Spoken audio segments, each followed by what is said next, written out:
So mogging, it is a real term, is he said, I become all things to all people to what? Win as many for Christ. You've ever swam and puked at the same time? Don't do it. Not fun, not exciting. Now we're going to show you a video that we came across that our interns created. I ran in a zoo one time, okay, Miami, man, and then it opens up. Oh, that's clever. We quit because we don't actually know what we're racing for. Happy Sunday, everybody. So glad you are hanging with us. My name is Scott Mendenhall. We have a great one today. Recently got a chance to speak to the next generation, teenagers, and so we're going to take that teaching today and bring it to you. I'm joined with my lovely wife, Holly, for 24 years now. How we doing, baby? Doing good. Hi, everybody. You have a desk of a lot of things going on, a lot of devices. Do you feel overwhelmed? I feel overwhelmed when I look at this shop, but you got coffee, so you're okay. I didn't know if you were going to send notes this week or not, and so I hadn't my iPad ready, and then I have my computer ready. All right, great. You are a prepared woman. Hey, thank you, everybody, weekly, for joining in. If you're brand new here today, hey, give us subscribe to this YouTube channel. We are going to talk about things that are going to inspire you to make a change, to live differently. We hope that the message we share on this YouTube channel will make your life better and make you better at life. So it's twofold. Your life gets better, and you get better at doing life. And when you get better at doing life, it's less complicated for you and other people. So we always take a question and go to what does Jesus have to say on it and what are we going to do about it. But before we get to the topic today, let's have a little bit of fun. Since recently, speaking to the next generation, we came in with a game of slang. You know, every generation has slang. Holly, what can you think of a slang when you and I were growing up that we used that our parents were like, nah, I don't think so? Dude, that's not really slang, yes, though. It is. No, like, okay. If I called my mom or dad dude, well, yeah, you can't do that. You can't do that. I was thinking that was not okay. I was thinking when we were growing up, and many of you might agree to this, is not. Yeah. Instead of no way, it was just you said not. Yeah. Not. Yeah, that's one of our slang terms. But yeah, this generation, or I'm gonna buy your dinner. Not. Right, that's what I'm saying. Exactly Yeah, that's the sentence. Yep, you got it. You're nailing it. Thank you for putting that into practical sense in terms for everyone. Well, you got to make sure everybody understands and tracking with us. Yes, right. I appreciate that. So we're going to share to you some of the most up to date in the last 3 days slang terms. Like, you know, next 2 days, it could all be changed. That's how fast the world moves, everybody. But before that, I do want to say a mad thanks to everybody that's ever given to Unlock Church. Your generosity is inspiring for us to continue to spread the good news across the digital platform of YouTube and other platforms, and also to do localized ministry here in the Twin Cities of Minnesota and globally as we get to see needs and meet needs as different events happen around the world. So I thank you for all of your generosity. Last week at the end, we just said, hey, we want to do a parenting app. And someone texted and said, hey, we want to cover the entire cost of that platform, our app. So we're really excited to announce that in the near future, like we've already reached out this week and began the baby steps of getting an app that's going to be able to get material into parents' hands to be better parents, to parent more like what Jesus would want us to do and give you resources to do those things on sensitive topics, how to cover things at the dinner table, how to cover identity, how to talk about confidence, all those things. So we're really stoked on it. And again, I'm just telling you, all of your generosity here, all those that give your tithes and offerings, it's a game changer. It allows us, one, to continue to move forward, press forward, but it also inspires us to keep moving forward in the journey. We'll give you a moment later on to give at the end of this today, but I just wanted to give a massive thanks to everybody. That one gift last week, boy, it was a pick-me-up around here, just going, okay, we got this idea, how's it going to happen? And boom, somebody was moved. So thank you for your generosity. All right, here we go. Let's get to the first slang word. Let's put it on the screen. Did you realize you used slang when you were doing that? No, I didn't, but I didn't use the word mogging. That's for sure. No. Here it is. Do you know your slang? Mogging.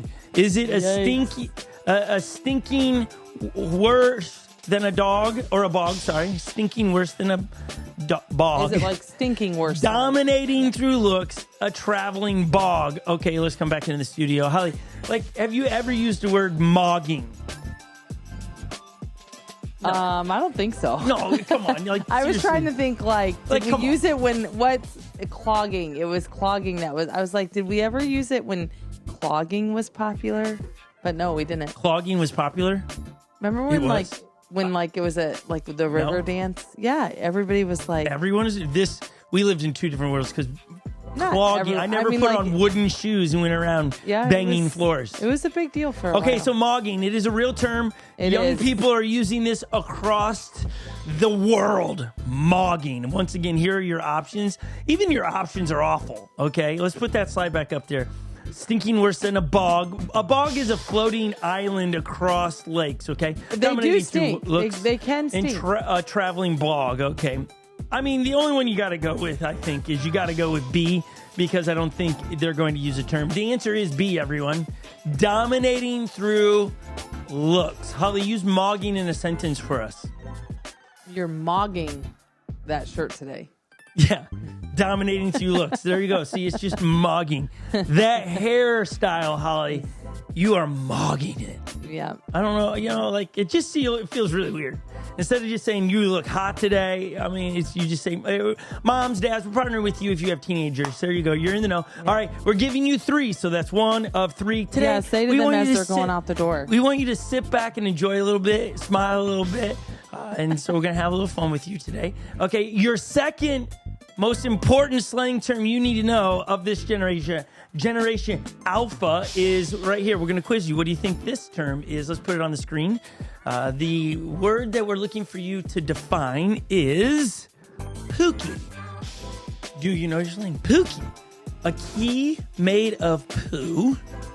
A close friend. C, girlfriend, boyfriend. I'm hoping you're answering these in the chats and you're laughing at yourself because you're like, pookie. Now, I grew up using the word pookie. I did. Who did you call you a pookie? It wasn't a who. I was calling a small dog. Pookie. Come on, Pookie. Here, Pookie. Here, Pookie, Pookie, Pookie. That's how I use this term, but it is not how the term is used not in anymore. Generation Alpha, everyone. It is, sadly, here you go. Pookie is, you got it, probably. Let's put the options back up on the screen. Pookie is what? A key made of poo. I'm saying that one's out. A close friend or girlfriend, boyfriend. I think it comes down to these two. Mm-hmm. What are you saying? I know. I think I would default to boyfriend, girlfriend. Yeah. They're my pookie. But the answer is not that, everyone. No. It is B. It is a close friend. Let's just make sure we got the slide up there so everybody gets to see it and enjoy the answer. Close friend. So I don't want to be called, even if I'm a close friend, I don't want to be called a pookie. Yeah, it doesn't feel endearing, does it? It's kind of like, you moron. Yeah, it's just, I don't know. Pookie to me is little dog. Maybe that tells us we're old. I don't know. Yeah, it's straight up making you feel old. Okay, here we go. Third and last one that we're quizzing you at home. Jump in the chat today. Hopefully Dan and Jen are in there. Marnie's in there. Kate is in there. Somebody's answering this stuff just today. A fun day to make you feel old. Yeah, we're just trying to make you feel old, but we're also rewinding the clock with you because you're going to know these terms. You're going to hear them, and you're going to go, I know what they're saying. Unless you hear them, they go, man, that individual is not mogging it right now. Yeah. Okay, here we go. Next one is, final one. Clock that T. This is a weird one. Clock that T. Running out of time. To be late. To use a British accent. To call out. I have a brother-in-law that's English. Yeah, so you should know this. It could be the B. It could be something British. Yeah. Okay, fair. Weird. But okay, clock the T is you Ben also and they clock that. Clock that. Clock that T. Comes with a... so weird. Clock that. It's to call out. That's what you're supposed to do. Yeah, clock that. Clock that. Clock it. I don't... Like, how's this... Clock that. That's just, you don't have to say anything. You just look at the person and you say, So the answer is, just to make sure we all are aware, clock that is right here for your enjoyment. Clock that T. We're calling you out. That whatever you just said, I'm not believing it. Okay. Now, just for funsies, we have a running list here in studio. Cap that. You're lying. Like, here's the problem with this thing. A lot of these things, why don't you just say you're lying? Why do I have to say cap that? Yeah. I will use this one in a sentence for you. I just jumped out of an airplane. No caps. No lie. No lie. Like I just jumped out of the airplane. I'm not lying. So, anyways. Chopped. a lot of these terms have to do with overall looks. Mogging is a sense of like you look good and you're dominating it. Chopped doesn't mean you are like cut at the knees, right? Chopped doesn't mean you're growing chopped haircut. You're not growing chops on your face. Chopped is you ain't looking good. You could have a chop haircut, but it doesn't mean it was. It's not chopped. it means ugly. It means ugly. Phantom tax. All dads do this. Phantom tax is you didn't know there was a tax for your fries, but I'm going to take 3 anyways. Phantom tax. You usually just call it phantom tax. Grab it, munch, munch, munch, munch. Phantom tax. There you go. The last one would be maybe W speed. W speed would mean you're crushing it. W. Yeah, our kids say W all the time. Yeah, just crushing it, winning. Yeah, especially about like music or whatever. Yeah, they're just crushing it. So there you go. There is, again, if you logged in today, I hope to be inspired. This is to just give you some fun. And kind of be younger. You shake your head at the generation going, what in the world is happening around? It's going to be great for you to be walking through some local shop and you can hear somebody saying, man, that person right there, speaking of you, they are mogging, and you're just going to have a little bit of confidence. You mean like, thanks. Yeah, you mean thanks. I know it. Clock that. Or, yeah, you got W speed, and they're going to be blown away with you, right? So great job. We're just here to partner with you. Unless you use it in the wrong way. Oh, yeah, then it's embarrassing. Not good, right? Not good. Not good at all. That's why we try to use them in sentences is for you and things of that nature. Okay. Really easy to learn. Today, we want to start out a little bit different, make you smile and laugh. I hope you're enjoying that already. I hope that you enjoy being with us every week. We're going to get into a topic today that's one that's fun, it's inspirational, and it also is a little bit of heavyweight to it because it's going to call you and I out to go do something.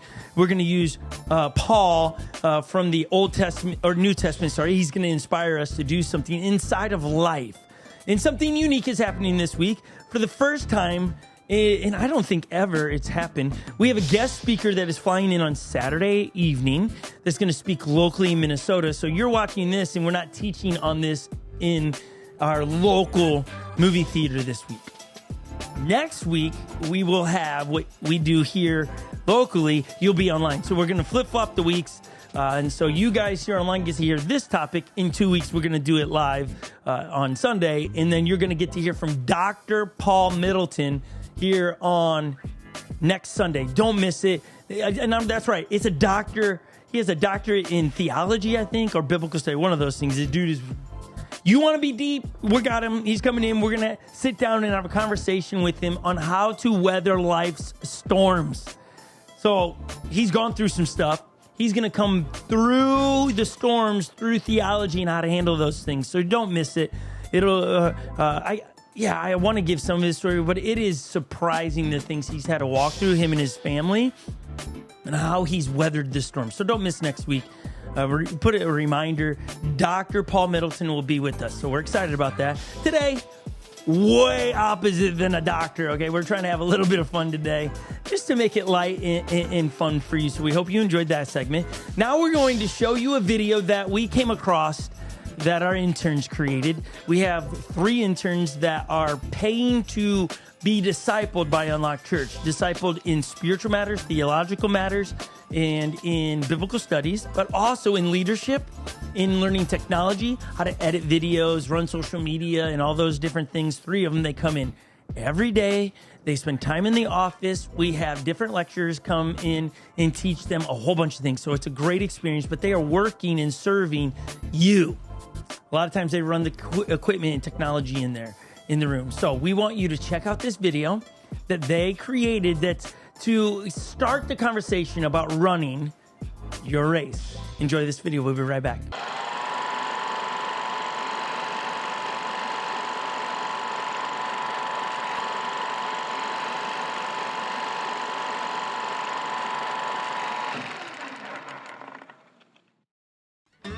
I am so ready for this race. I've been training all summer for this. I heard that there was going to be a photo at the end of this race.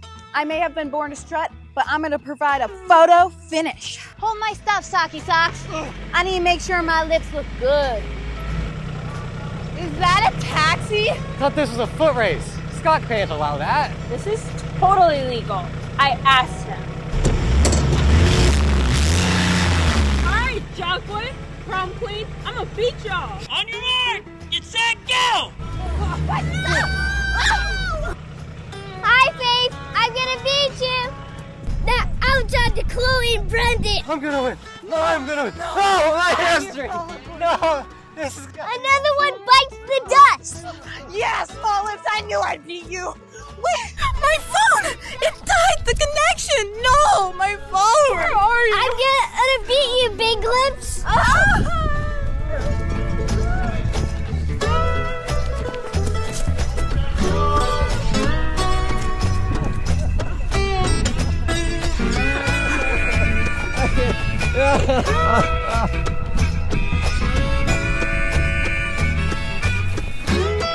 We hope you enjoyed that. It's meant to make you smile and laugh. And it's a great depiction about running the big race of life where we are all competing for something. Western culture says it's about job promotions, money, cabins, boats, cars, all these accolades of life. But when we come to the authors of the Bible, they talk about running the race to get the prize, and it means something entirely different. But Holly, they did get to meet our interns. Those are the same guys that were online a couple of weeks ago. They are the best. Yes. They are so funny, as you can see from their performance. And we created that video to really set up this conversation with you today and for our students online. So it's fun to have them, being able to disciple them, teach them. They're 5 weeks in. Look for an email in the next couple of weeks that we're going to really introduce them and tell you all of the different content they've created, the different lectures they've had. Our guest speaker this Sunday is going to lecture on Tuesday all day to them. So they are getting some top quality lectures. They are getting some of the nation's best of the best in certain topics. So we're excited about Paul Middleton being live here next Sunday. And we're excited about having him live on Sunday. So it's all going to be really wonderful. Okay, so we're going to go to author Paul that's going to talk about running a race. If you have your Bibles, you can go to, we'll put it up here in a second, 1 Corinthians chapter 9, verse 24, okay? But before that, I want to draw your attention as we have a wide shot here, all the way over here, right against the wall here. You can't really see it on that shot, but all my medals, I've just finally taken them out of the freezer and they're put them in there. You didn't want to wear all of them today? Probably break my neck. It would probably break my neck. But they're sitting right there. Here's what we'll do is we'll snap a picture of them so you get to see them. They're sitting over there. Those are representations of all the races I've showed up to and finished. I've yet to, at my age, show up to a race that I started that I didn't finish. No matter how it went. And none of those medals over there, none of those races went to the way I thought they would go. They got harder or easier. It took longer or shorter. It just wasn't the way I practiced. And those represent to me what I did physically, what I need to do emotionally and spiritually. They were going to run a race in such a way to get the prize. I'm quoting Paul, who wrote over half of the New Testament. He was once lost, didn't know who Jesus was, found Jesus and gave his life, changed forever and begun running a race. And he wrote some great words of inspiration in 1 Corinthians. 1 Corinthians is a book of the Bible that Paul writes to a church in Corinth. Holly, what do we know about the city of Corinth? It was like Olympic Village. Yes, that would be the right answer.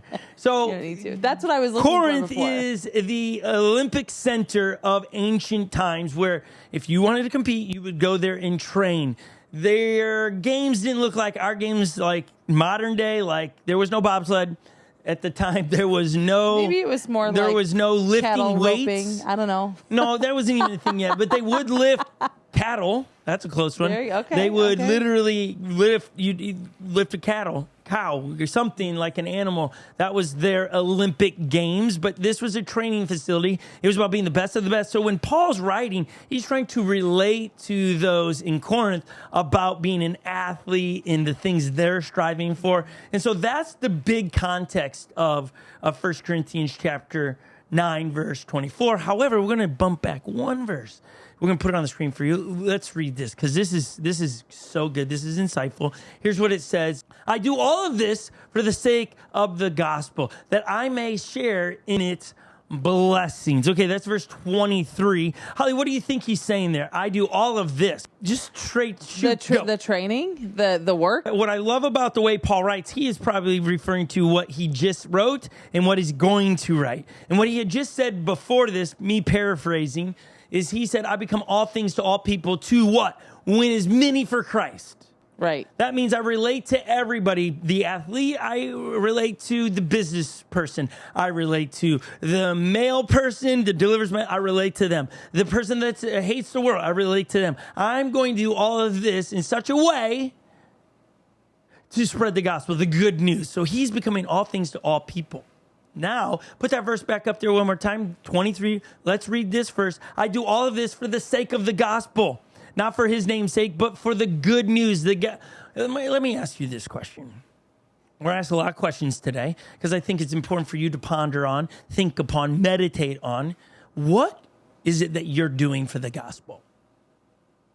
And I genuinely leave a pause there. What are you doing for the gospel right now? Is it all for your kingdom? Is it all for your benefit? Is it all for your family? What are you doing? Because if it is, way wrong priority and order. They should be a priority, but not it should be spreading the good news, and the family is on mission to do such. And in the journey, a lot of the things just fall in place. The dreams, the things we are striving for. But if it's about the good news, the gospel, again, asking you, what are you doing for the gospel? Which, I love to announce this, that we're kicking off small groups. We're really excited about always offering, for years now, we've offered a digital small group. This is where you can come and join in with those that watch weekly online and get to meet them face to face and go through a book together. Now, we're doing this here locally, and we're excited about that. So if you happen to be watching because you're out of town this week, we are kicking off in October small groups.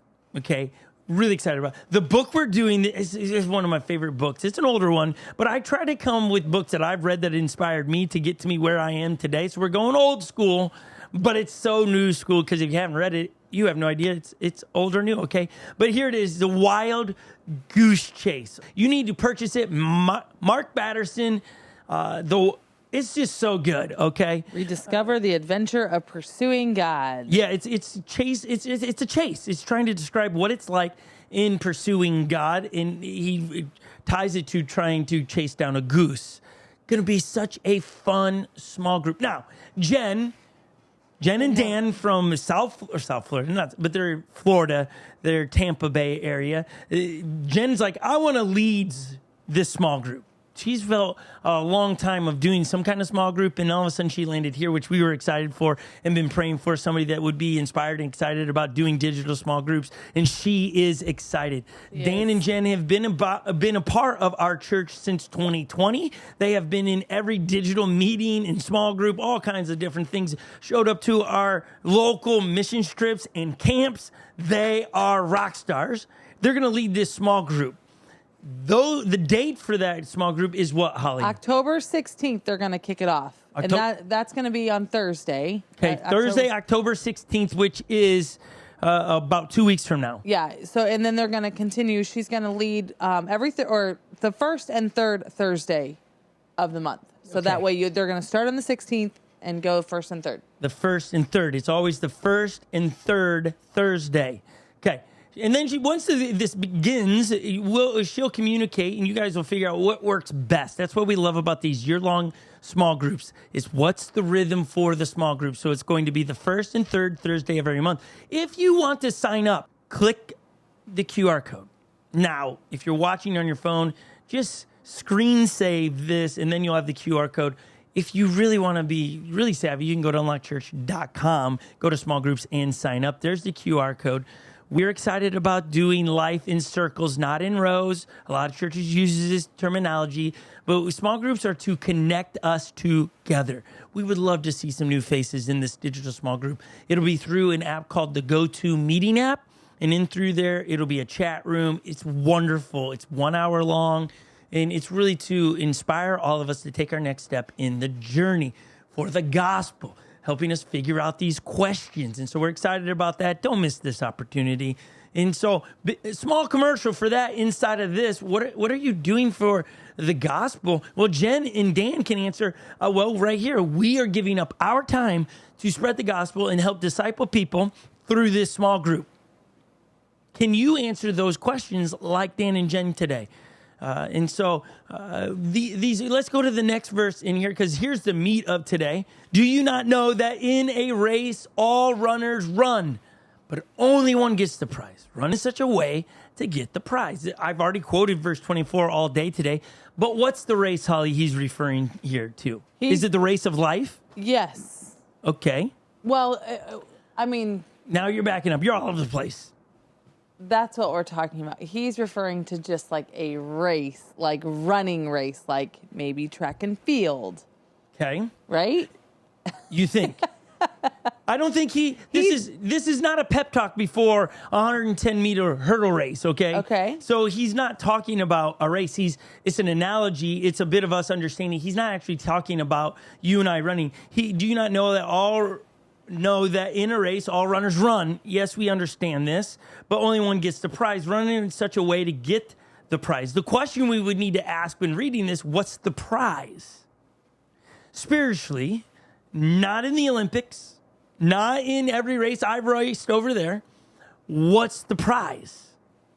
What is the prize you're going? Because if you don't know what the prize is, what happens is we quit because we don't actually know what we're racing for or we're competing for. What happens a lot of times in our races, even the video the interns put together, is we compare, we look at other people. In that race, you had a guy that looked like a racer, thought he would win for sure, but he didn't. But everybody in that, he's going to win, no, or she thinks she's going to win because she looks the best. Everyone's like, for sure. Faith in a four-wheel drive vehicle crushing everyone, puts it in reverse. And then the most unlikely individual wins it. Revolution at 6 years old, because he just ran his own race. Now, he's a smart mouth occasionally in the race, but he ran his own race. For what prize? To beat the interns? For an accurate? But here's Paul going, run in such a way to get the prize. He goes in verse 25. Everyone who competes in the game goes into strict training. Now he's telling you, how to do this. But let me go back to my first question, back to Holly. She goes and answers the prize is crossing the finish line. It's an Olympics, so a medal. But he's saying the prize is, this whole verse is about your character. He's not referring to a track race. He's referring to life. And as Christ followers, we should be working on our character. If we're going to, again, our spiritual life is a race. You have a start and a finish. And how you go between those two lines determines the development of your character and your integrity. So, what kind of character you got? That's what he's talking about developing here. He's like, no, only one gets the prize here, but I want you to run in the race of our spiritual life to get the prize. I want you to have the effort, the drive, the no-quit attitude to cross the finish line. Do you have those things? Do you have those qualities? Are you just complaining about your circumstance all the time? Are you letting the things that are bombarding you in life, the unseen things throughout your day, derail you and make you feel less than and feel very less valued than you should? Your race is your race. Your race is not my race or Holly's race. You have a different history than I do or Holly does or any of us in this studio. Lily's desk being empty once again, but if Lily was here, right? All of us have different races. Right now, Lily's raising a newborn. Our race, we went through that portion already. So we can't compare our lives to what Lily's doing right now, or Lily can't compare her life to where we're at today. It's not apples to apples, but when we do these things, we lose focus on the goal, which is developing our character to become more like Jesus. Holly, pop quiz for you. What does John say about we need to what and what? I know this one. Okay, we need to decrease. God needs to increase. Our character needs to be more like God's than our own. That's between the starting and finishing line. Is inside that race, we are developing to be more like Jesus. We need to decrease. That means every day the rough edges need to be getting sanded down, and no one likes that. But in our race, we need to be not comparing to each other and deciding I need to switch it up, but feeling convicted in my life, which conviction, let me help you. There is a difference between conviction and guilt. I feel guilty or I feel convicted. Holly, what does conviction mean? Conviction means that you are recognize something you do wrong and willing to change and go the other direction. It's willingness to change, but you know there's a different outcome. You're not stuck. Conviction is God's tapping you on the shoulder, your heart's speeding. I've got to change. I can make a change. There's the way out. There's forgiveness and grace. That's a godly thing. God convicts. God does not call you guilty. Those thoughts of guilt, shame, and all those things, that's the enemy trying to get you to quit your race in your life. Maybe you feel guilty because you crossed some lines in your marriage. Maybe you feel guilty because you got caught in a lie and you feel guilty. Guilty is I'm stuck. No way out. I'm shamed because of what I did. That's the enemy. God does not make you feel guilty. He convicts because he says there's a way out. There's a way to change. The devil makes you feel guilty. There's no way out. You're shamed into a corner. So if you feel shamed, that's the enemy trespassing in your race. If you feel like I got to change, figure out how to change because it's up to you. It's your race. In a race, all these races that I've raced, I'm mindful of the other people around. And yes, I have Jesus principles. So if somebody passes out, I'm going to help them in those such a things. But most of the time, outside of those extreme events, I'm not paying attention much to everybody else's races. Holly's been to almost all of my races. I think all of them, right? Maybe one you've missed. I think all of them you've been to. All of them, probably all of them. Kids, no kids, some kids. She's been there and she'll go, did you see this runner? When I saw you, did you see this person crossing? And I was like, no, I didn't. But she had a different role. She's spectating my race. She could see all of it. And I was focused on what I needed to accomplish. In the race of life, we need to be focused on what God's asking us to do in our race and not looking at what God's doing in other people's races. That's where a lot of Christians are guilty of this. We look across the field of runners and go, well, why do they get to wear those shoes and I only have these shoes? And we don't necessarily say shoes. We go, why do they get that job? Why do they seem to have success in life? Why do they have all the finances? Why do they have 2 houses? It seems like their marriage is never bad. Why do their kids seem like they're little saints and my kids are Satan? Why, right? It's all comparing. We're stuck in this comparing, and we're not running our own race. And again, running in such a way to get the prize. The prize is to become like Jesus. That's the finish line, everybody. How are you doing? Maybe you should ask, this is a loaded question. Ask your spouse. How am I doing in becoming like Jesus? And sit back, let them speak, and don't rebuttal. Should we play this one out loud, or should we do this live between you and I, Holly? Sure. You want to? I don't want to do it. Okay. Wow, you're brave. This is I love this woman. She's so great. She actually, I think, naively say sure, not thinking through. We live in a fishbowl, anyways. Yes. It's like, what you see is what you get. What you get. This is true. Now we're gonna go on to not doing that in front of people in the camera because that's not what I'm asking for. That's more of a private conversation of us just sitting down on the porch going, hey, where do you see in my life I could do some work in becoming like Jesus more? It'd be interesting. And does that line up with what you've been convicted on? Because if that's the case, then you got to do some work. Okay, let's get to the next verse, greatness. Everyone who competes in the games goes into strict training. They do it to get a crown that will not last, but we do it to get a crown that will last forever. This is how we know that this race that he's referring to is not those medals. I don't even care about those medals that hang up over there. I really don't. They've been in the freezer most of the time. I was going to say, did you tell everybody where you keep your medals? I normally keep, this is the first time ever to be displayed. They were getting stinky. What? Here, watch. Pause for an awkward moment. What? Go to the wide shot and see. What are you talking about, stinky? They just don't smell very good. Freezer burnt, I don't know. Here, June 9th, 2013. There you go. Ironman, a half Ironman, June 9th, 2013. They're not impressive over 10 medals. Years ago. Yeah, they're not impressive medals. Some are fun. Some are fun. What was your first race? First Miami race? Man? Well, no, you did marathons. Did marathons. There you go. Smell that. Smell the it doesn't smell good. It actually, it smells like garlic, like it was frozen with something. Yeah, it doesn't smell good.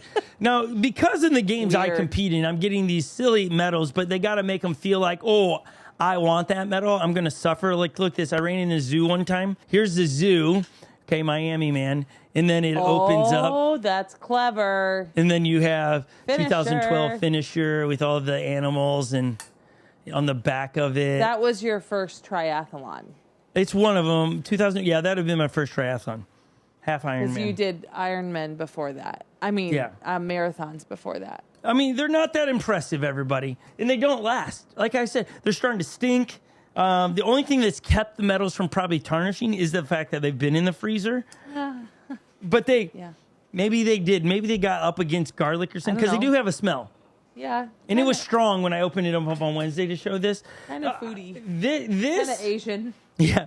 This medal is the medal where I learned about comparing myself. I showed up to my first race. Cannon's about to go off. And a guy goes, hey, how many of these you've run? I go, this is my first one. And he looked at me, you've not done a sprint or anything? You just show up here today to do this? I was like, yeah, for sure. He's like, have you thought that one through? No one does this. I was like, what? And then I got nervous, and then I watched that guy, and I was like, I'm going to swim as fast as that guy, and I tried to swim as fast as that guy. And one of the struggles on swimming is that you get half the amount of air that you would if you ran because your head is underwater. And in the race, I started puking in the water. It's like if you've ever swam and puked at the same time, don't do it. Not fun, not exciting. Panic button does set in. It was a 2-lap race, so you swim 1 mile. If you can avoid watching somebody do that. Yeah, Holly watched me. Great. She kept going, you got this, babe, as I puked in the water. Go, babe, go. Go, babe, It was go. awful. I mean, I had That's what I every did. reason to quit. Puking a 1 mile into a 2 mile race. It was the weirdest deal. You swam through this huge body of water in the zoo. You came out, and those that were doing half of what I was doing got out and go straight to their bikes. Everybody else that was doing the 2 miles of swimming got back in the water. That's the worst. You already don't feel good. I start puking. I see my puke floating in the water, and then It was awful. Are you're doing? Keep it up, babe. Or are you doing okay? Yeah, that's what Holly's shouting at me. You know when you puke, your eyes water and you can't make heads or tails of whatever's happening. And those images are good. Those images are burned in my brain of seeing too. her through watery eyes and stuff. But it was all happened because I tried to keep up with a guy that I did not train to swim that fast. Where was the video camera that day? I didn't train like that. So when I started looking at what he was doing and I want to beat him, my eyes got off the prize. Got off of what I was trying to do. I began to run his race, not the race that was set out for me. And today, whose race have you been running?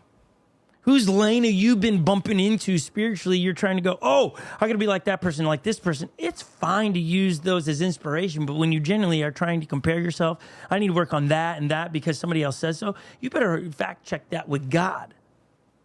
Because we're talking about the prize is to be spiritually, theologically, the word would be sanctified, to be made holy, set apart from sin, and for a purpose. We've talked a lot about that. That's the prize, everybody. How are you doing in the race? Because you should be able to look within months of you, and you should be different.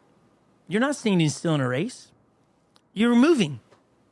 There was no race in there where I just stood and looked around like, how's it going? It was always, I got to move forward. Even the ones I had to walk a little bit, I just was moving forward.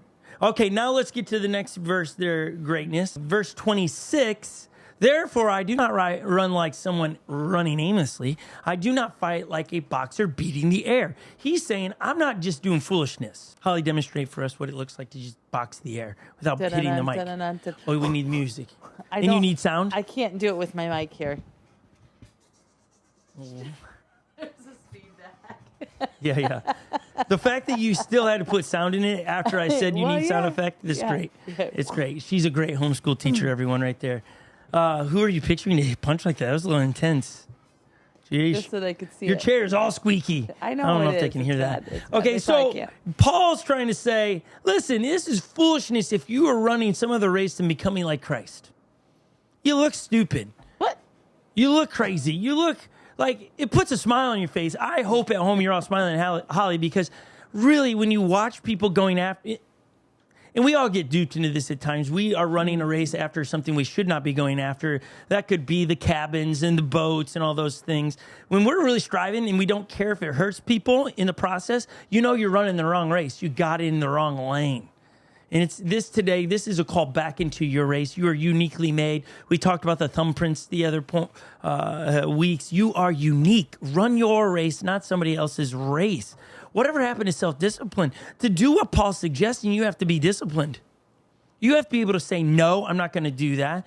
We have to be able to say, I'm going to start doing this. And that comes down to self-discipline. And that's just a gross word. No one likes it. Because it means I have to say no to something I have an appetite for. Not all appetites are good appetites, everybody. Just because you have an appetite for marshmallows doesn't mean you should have those 3 times a day. Doesn't mean you should eat them every day for weeks and weeks and weeks, because eventually you're just going to look like a marshmallow man or woman, right? You've got to starve out appetites. You got to look at, are these good appetites? If you feed appetites, they just grow. That's the thing with appetites. The more you feed them, the more they grow. In order to shrink an appetite, you got to starve the appetite out. If you got an issue with alcohol and you're going, I just saw the other day there's a pill to help you do this. Well, there's no discipline in that. We all looking for the easy way to do stuff. What's the easy way out? What's the fastest way to lose weight? What's the fastest way to... It's discipline, everybody. If you would just develop some discipline in your life, you'd be able to start and stop a lot of things. But because we're looking for shortcuts all the time, we can't start and stop jack diddly. We're relying on medication, and we're relying on shortcuts. There's no shortcuts to becoming like Jesus. It's good old-fashioned getting your hands dirty, walking through some things. Iron sharpening iron, letting your spouse speak to you in a way that is loving, but pointing out some things. Self-discipline requires an honest look at oneself. An honest look. No excuses looks. No, I was raised in this kind of house. This is what my dad did this, so I parent like that. No, those are excuses. Everyone's got two, just like armpits. They both stink, okay? So stop telling me why. I don't like hearing whys. I just want to see you do something. I want to see you read your Bible and go, God's convicted me, I'm going to change. Self-discipline requires an honest look at your strengths and weaknesses. What are they? I sometimes dumb down some of the discipline in my life. Like I've pretty much shut off desserts in my life, but it became a discipline to say no to ice cream. I love ice cream. I don't always say that. I love ice cream. I grew up having ice cream all the time. My mom and dad love ice cream. We'd have it almost every night. We'd have dessert all the time. But I began to read and study about the effects of lots of desserts as an athlete, and it wasn't boding well for my wanting to cross these finish lines. So I just started saying, that's it. Those calories don't help me recover. They taste good. They feed a certain appetite, but there's no good results out of them. So I just started cutting out desserts until the spot that I just am not tempted with desserts. They don't even get me to think, I'd like to have that, because of self-discipline. When we are disciplined, we get the results that we long for. When we're not disciplined, we get the results that we're longing to stop. It's a double-edged sword, discipline. If you do it, you move down the race in the right direction. If you don't do it, you're going the opposite direction in the race. Why are you not disciplining your life? And don't tell me, well, in this area I'm disciplined and not in this area. Discipline should seep, if you're really disciplined, in all areas in life.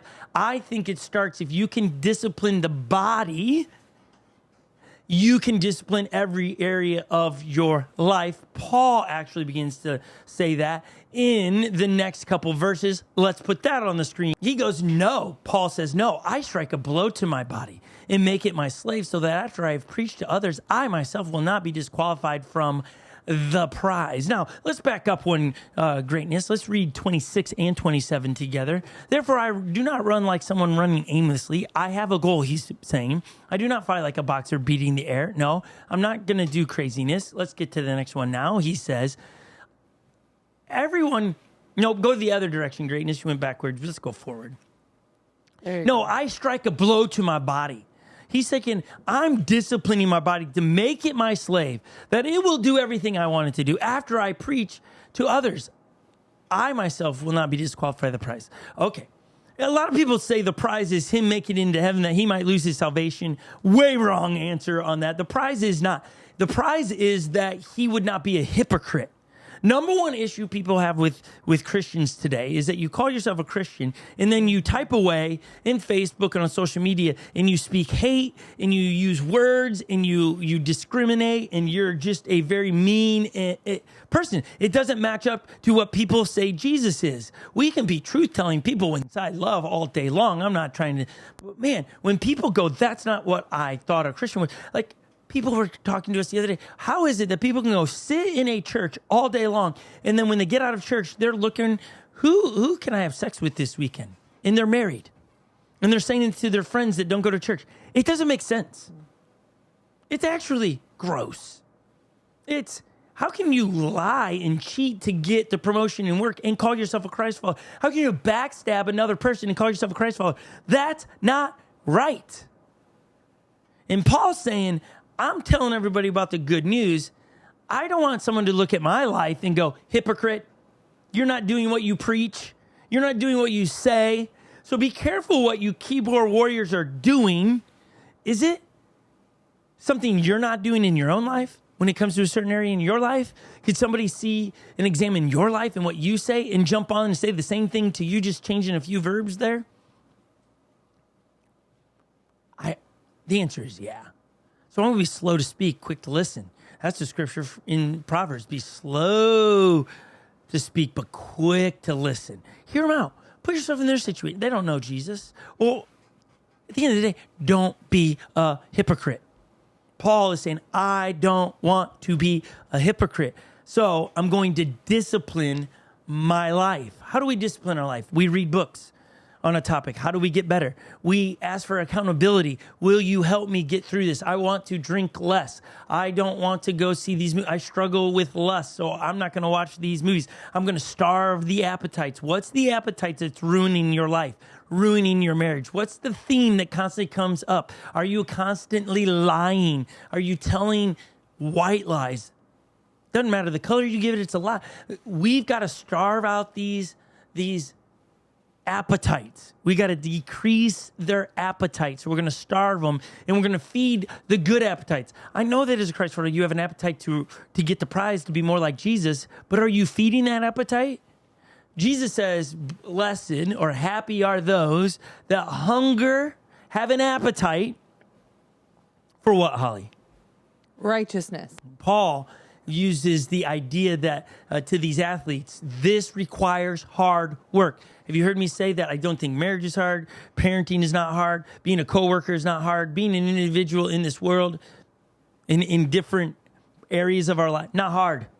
Being a Christ follower, hardest thing I've ever done in my entire life, ever hard. Because it's me. It's me versus me. I'm my biggest issue, my biggest thief. I have the ability to destroy my life and be selfish towards everybody else and get angry and offended because somebody offends me, so I offend them and I make a mess. It's me.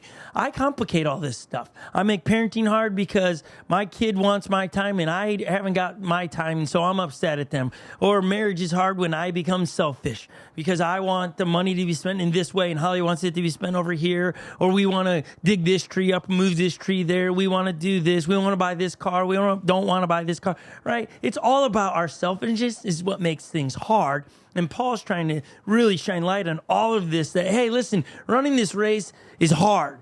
Simultaneously, as you become more disciplined, it spills over into other areas in your life. So why would I not want to? The main thing that stands in the way of me becoming like Christ and winning this prize of the character and sanctification of Jesus Christ in my life, me becoming more set apart for and from sin, what's keeping me from doing that is my skin.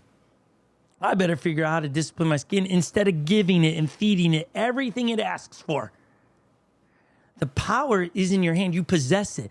You have to be willing to do it. How did you find that scripture? Yes, I did. It is Matthew 5 and verse 6. Blessed are those who hunger and thirst for righteousness, for they will be filled. They will be filled. Because hungry and thirsty. You hunger and thirst for those that do what we're talking about. You will get the prize. And you'll be blown away. You'll be satisfied in it. Every race I've crossed, there is a satisfaction no matter how my time is. And some have been really good and some have been disastrous. Some of them I walked in. Some of them I wanted to quit over 1 million times in it. Some of them I was in so much pain that I had all kinds of emotions. And they represent so much over there.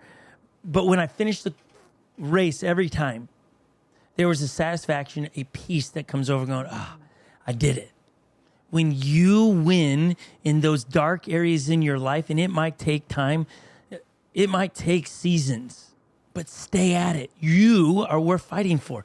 And you have to fight for you, not in a selfish way. I'm not talking fight for the boat and fight to become more like Jesus. So what is Jesus saying to you? What are you going to do about it? What's the one thing in your life? What's the one step? Don't give me 10 things because you're being your own worst enemy.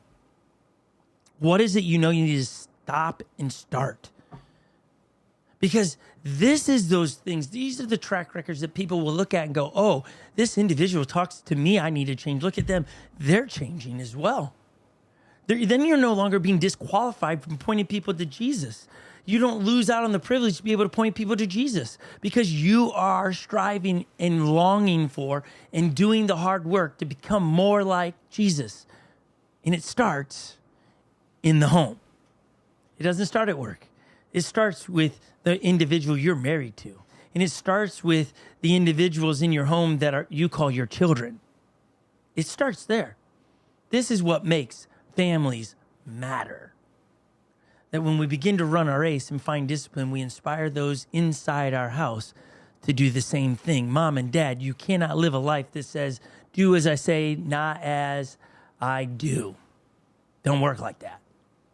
Because would you follow me if I taught all these Jesus principles, but then I go and do the very opposite of them? No, sir. I would be disqualified rapidly. Just like mom and dad, you give up the authority of you as a parent on the things you say versus the things you do. Time to make corrections in the family because it matters, everybody. Let's pray really quick. Jesus, I thank you for a topic like this. I thank you for Paul's ability to unpack a really hard truth about being disciplined and getting after it. I think that it's pretty clear that we need to become more like you. May you give us those steps in our lives of what are those steps?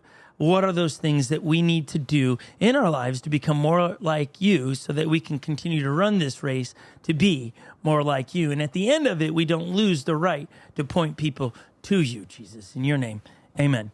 Thanks for everybody being with us today. We do want to give you a chance to give your tithes and offerings. It's really simple around here. You can text the number 77977, the word unlock. And as you do that, it'll walk you through your steps on how to give. And your generosity allows us to do a lot with your resources to make a difference in this world. So we thank you for everyone that's given over the years. Don't miss out on signing up on that small group. We're excited for next week to be sitting in the studio with Dr. Paul Middleton talking about how to weather life's storms. You're going to find some inspiration. You might want to bring some Kleenexes because it'll be a doozy, everybody. Also, if you need prayer or you have any other questions or you can't get signed up for small groups, this is your church's phone number. This is our cell number. You can text the number. We're going to put it on the screen and ask any questions you want or some prayer requests for you to be able to follow along with us. It is 651-276-8797. If you would like to respond to our teaching today and you would like something that says, I'm going to, a token, that is, we call them tokens that are like little nudges to remind you. On Lily's desk, if we can go to that Inspire, we have keychains of tennis shoes. Because, you know, every racer needs shoes to run in. And so this is it's really Lily's dog bowl for her dog. We put them here. This is what's sitting in there if we can come to the tight shot. This shoe's like this, a keychain. If you want something mailed to you to remind you to remind you, I don't know if we're going to get it to come in focus, everybody. There we go. If you want a shoe to remind you of what's today's commitment, what areas in your life you're going to be more disciplined in, you can text that number, send me a shoe, and we'll mail you a shoe as a response to this. I'm going to run my own race. I'm not going to compare to everybody else. I want to become more like Jesus. I want him to increase and decrease my life.